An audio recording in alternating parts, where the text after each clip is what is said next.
L'urgence absolue est de mettre en sécurité nos compatriotes, qui doivent tous quitter le pays, ainsi que les Afghans qui ont travaillé pour la France. Nos ressortissants ont été progressivement évacués en anticipation ces dernières semaines. Nous sommes en contact avec tous les Français qui veulent rejoindre le sol national, qu'ils se trouvent à l'aéroport militaire, à l'aéroport civil ou sur le site historique de l'ambassade où la situation demeure préoccupante. Je veux ici remercier nos représentants sur place, nos diplomates, policiers, militaires, pour leur engagement et leur courage. Remercier aussi nos alliés américains, indispensables pour mener à bien ces évacuations. La France est l'un des très rares pays à avoir décidé de maintenir sur place jusqu'au bout les moyens de protéger ceux qui ont travaillé pour elle. Nous avons aussi anticipé les opérations d'évacuation dans les dernières semaines.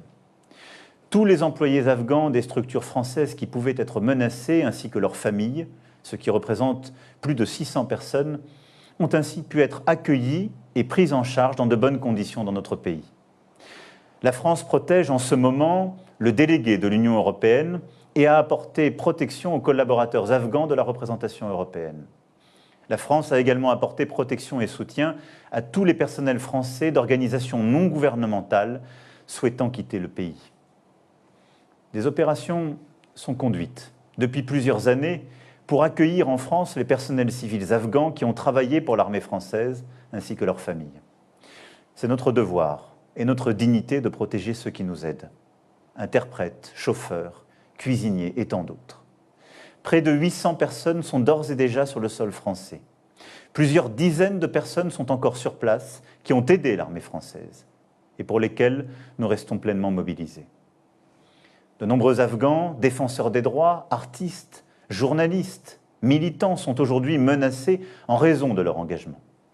Nous les aiderons parce que c'est l'honneur de la France d'être aux côtés de celles et ceux qui partagent nos valeurs autant que nous pourrons le faire et en tenant compte de la nécessaire adaptation de notre dispositif.